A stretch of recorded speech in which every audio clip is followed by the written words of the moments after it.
Hi friends.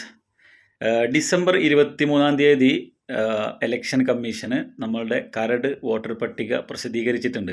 അതായത് 2025 നടന്ന SIRൻ്റെ അടിസ്ഥാനത്തിൽ കരട് വോട്ടർ പട്ടിക പ്രസിദ്ധീകരിച്ചിട്ടുണ്ട്. അപ്പോൾ നിങ്ങളെല്ലാവരും അതിൽ ഉൾപ്പെട്ടിട്ടുണ്ടാകും എന്ന് വിചാരിക്കുന്നു. ഞാൻ അടക്കമുള്ള ആളുകൾ അതിൽ ഉൾപ്പെട്ടിട്ടുണ്ട്, സെർച്ച് ചെയ്ത് നോക്കി. ഇനി അതിൽ ഉൾപ്പെടാത്ത ആളുകൾ, SIRൽ ഉൾപ്പെടാത്ത ആളുകൾക്ക് ഇനി അടുത്തത് പുതിയതായിട്ട് ഫോം സബ്മിറ്റ് ചെയ്തിട്ട് നമ്മൾ വോട്ടർ പട്ടികയിൽ പേര് ചേർക്കുക എന്നുള്ളതാണ് അടുത്ത സ്റ്റെപ്പ്. അതിനായിട്ട് നാട്ടിലുള്ള ആളുകളാണെങ്കിൽ ഫോം 6ഉം പ്രവാസികളാണെങ്കിൽ ഫോം 6A സബ്മിറ്റ് ചെയ്യേണ്ടത്. ഇത് പൂർണ്ണമായിട്ടും ഓൺലൈനായിട്ടാണ് സബ്മിറ്റ് ചെയ്യേണ്ടത്. നമ്മളിത് ഡൗൺലോഡ് ചെയ്ത് പൂരിപ്പിച്ച ഫോം ആണെങ്കിൽ പോലും ഇലക്ഷൻ കമ്മീഷൻ്റെ വെബ്സൈറ്റിൽ കയറിയിട്ടാണ് ആ പൂരിപ്പിച്ച ഫോം സബ്മിറ്റ് ചെയ്യേണ്ടത്, അപ്ലോഡ് ചെയ്യേണ്ടത്. അല്ല എന്നുണ്ടെങ്കിൽ നമുക്ക് വെബ്സൈറ്റ് മുഖാന്തരം തന്നെ അത് ഫോം അവിടെ നിന്ന് തന്നെ ഫില്ല് ചെയ്തിട്ട് സബ്മിറ്റ് ചെയ്യാനായിട്ടും സാധിക്കും. പക്ഷേ ഇലക്ഷൻ കമ്മീഷൻ ചെയ്തൊരു പണി എന്താണെന്ന് വെച്ച് കഴിഞ്ഞാൽ, നിലവിൽ നാട്ടിലുള്ള ആളുകൾക്ക് അക്ഷയ വഴിയും അതുപോലെ തന്നെ മറ്റുള്ള സർവീസ് കേന്ദ്രങ്ങൾ വഴിയൊക്കെ, ഓൺലൈൻ സർവീസ് കേന്ദ്രങ്ങൾ വഴിയൊക്കെ ഇത് സബ്മിറ്റ് ചെയ്യാനായിട്ട് സാധിക്കുന്നുണ്ട്. അല്ലെങ്കിൽ സ്വന്തമായിട്ടും ചെയ്യാനായിട്ട് പറ്റും. അത്യാവശ്യം അറിയുന്ന ആളുകളാണെങ്കിൽ സ്വന്തമായിട്ടും ഈ ഒരു ഫോം സബ്മിറ്റ് ചെയ്യാം. അതായത് ഫോം 6 സബ്മിറ്റ് ചെയ്യാം, അതുപോലെ തന്നെ ഫോം 6A സബ്മിറ്റ് ചെയ്യാം. പിന്നെ നിലവിൽ നമ്മളുടെ കരട് വോട്ടർ പട്ടികയിൽ വന്നിട്ടുള്ള എന്തെങ്കിലും മിസ്റ്റേക്കുകൾ ഉണ്ടെങ്കിൽ, അതായത് നമ്മളുടെ 2002 അല്ലെങ്കിൽ 2002 ശേഷമുള്ള വോട്ടർ പട്ടികയിലൊക്കെ എങ്ങനെയാണോ നമ്മളുടെ പേരുള്ളത് അതേ രൂപത്തിൽ തന്നെ ആയിരിക്കും ഇപ്പോൾ ഈ ഒരു കരട് വോട്ടർ പട്ടികയിലും പേര് വന്നിട്ടുണ്ടാവുക. അപ്പോൾ ആ ഒരു പേര് തിരുത്തണമെന്നുണ്ടെങ്കിൽ ഫോം 8 നമ്മൾ സബ്മിറ്റ് ചെയ്യേണ്ടത്.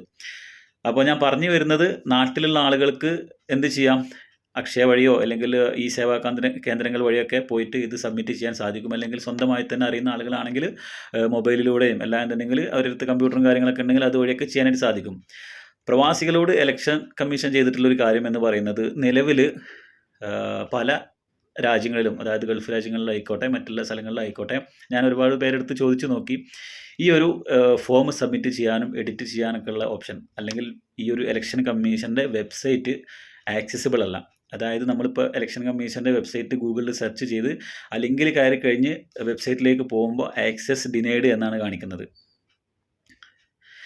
അപ്പോൾ SIR കഴിഞ്ഞ് പ്രവാസികളായ പല ആളുകളും, ഭൂരിഭാഗം പ്രവാസികളും ഇപ്പോൾ ഈ ഒരു കരട് ഇലക്ട്രൽ റോളിൽ വന്നിട്ടില്ല. അതായത് അവരുടെ പേര് വന്നിട്ടില്ല. ഇനി അവർക്കുള്ളത് പുതിയ ഫോം 6A സബ്മിറ്റ് ചെയ്തുകൊണ്ട് വോട്ടർ പട്ടികയിൽ പേര് ചേർക്കാനാണുള്ള അവസരം.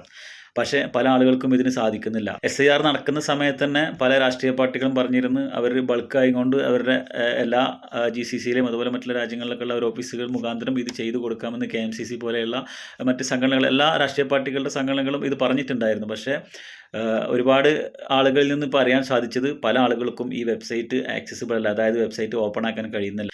ഞാൻ തന്നെ കരട് വോട്ടർ പട്ടിക വരുന്നതിൻ്റെ മുന്നേ വെബ്സൈറ്റിൽ അക്കൗണ്ട് ക്രിയേറ്റ് ചെയ്ത് ലോഗിൻ ചെയ്തിട്ടുണ്ടായിരുന്നു, പല കാര്യങ്ങളും ചെക്ക് ചെയ്യാനും അതുപോലെ തന്നെ ഫോം 6 ഒക്കെ സബ്മിറ്റ് ചെയ്യാൻ വേണ്ടിയിട്ട്. പക്ഷേ ഇപ്പോൾ കുറച്ച് ദിവസമായിട്ട് ഈ ഒരു വെബ്സൈറ്റ് നമ്മൾ ലോഗിൻ ചെയ്യാൻ നോക്കുന്ന സമയത്ത് ഇത്തരത്തിലാണ് കാണുന്നത്, ആക്സസ് ഡിനൈഡ് എന്നാണ് കാണിക്കുന്നത്. എന്താണ് ഇതിന് കാരണം എന്ന് വ്യക്തമല്ല. പല സംഘടനകളും ഇലക്ഷൻ കമ്മീഷന് കത്തയച്ചതായിട്ടും അതുപോലെ തന്നെ മെയിൽ അയച്ചതായിട്ടൊക്കെ അറിയാൻ സാധിച്ചിട്ടുണ്ട്. എന്തായാലും പ്രവാസികളോട് ഇലക്ഷൻ കമ്മീഷൻ ചെയ്തിട്ടുള്ളൊരു ഒരു ക്രൂരത അല്ലെങ്കിൽ നെറുകേട് എന്ന് തന്നെ ഇതിന് പറയാനായിട്ട് സാധിക്കും. എന്തുകൊണ്ടാണ് ഇതുവരെ പുറത്തു നിന്നുള്ള ഈ ഒരു ആക്സസ് ഇവർ ക്ലോസ് ചെയ്തത് എന്നറിയില്ല. ഇനി രാഹുൽ ഗാന്ധി പറഞ്ഞ പോലെ ബ്രസീലിൽ നിന്നുള്ള മോഡലുകളൊക്കെ വോട്ടർ പട്ടികയിൽ ഇടം നേടിയതാണ്. ഇനി പത്രത്തിൽ ആരും കയറി കൂടണ്ടെന്ന് വിചാരിച്ചിട്ടാണോ എന്നൊന്നും അറിയില്ല. എന്തായാലും നാട്ടിലുള്ള രാഷ്ട്രീയ പാർട്ടികൾ ഇതുമായി ബന്ധപ്പെട്ട് അതത് നാട്ടിലുള്ള പ്രവാസികളെ വോട്ടർ പട്ടികയിൽ ചേർക്കാൻ സഹായിക്കുമെന്ന് വിചാരിക്കുന്നു. കാരണം പല ആളുകൾക്കൊന്നും ചിലപ്പോൾ അക്ഷയയിൽ പോയി നിൽക്കാനൊന്നും കഴിയുന്നുണ്ടാവില്ല. അക്ഷയയിൽ പോയ ആളുകൾ തന്നെ, അല്ലെങ്കിൽ അതുപോലത്തെ ഈ സേവാ കേന്ദ്രങ്ങളിലൊക്കെ പോയി ചെയ്യുന്ന ആളുകൾ തന്നെ പറയുന്നത് സെർവർ ഡൗൺ ആവുന്നുണ്ട്, അതുപോലെ തിരക്കാണ്, 1-2 ദിവസമൊക്കെ പണിയൊക്കെ ഒഴിവാക്കിയിട്ട് പോയിട്ട് നിന്നിട്ട് പോലും ചെയ്യാൻ പറ്റുന്നില്ല എന്നൊക്കെ പറയുന്നുണ്ട്. ഇതിൻ്റെ സത്യാവസ്ഥ എന്താണെന്നുള്ളത് ഇപ്പോഴും വ്യക്തമല്ല. മുന്നേ കിട്ടിക്കൊണ്ടിരുന്ന വെബ്സൈറ്റ് ആയിരുന്നു. ഈ ഒരു കരട് വോട്ടർ പട്ടിക വന്നതിന് ശേഷമാണ് എനിക്ക് കിട്ടാതായത്. ഇനി മറ്റുള്ളവർക്ക് എന്താണെന്നുള്ളത് എനിക്കറിയില്ല. അപ്പോൾ നാട്ടിലുള്ള രാഷ്ട്രീയ പാർട്ടികളും അതുപോലെ നേതൃത്വമൊക്കെ ഇത് ഗൗരവത്തിൽ എടുക്കുമെന്ന് വിചാരിക്കുന്നു.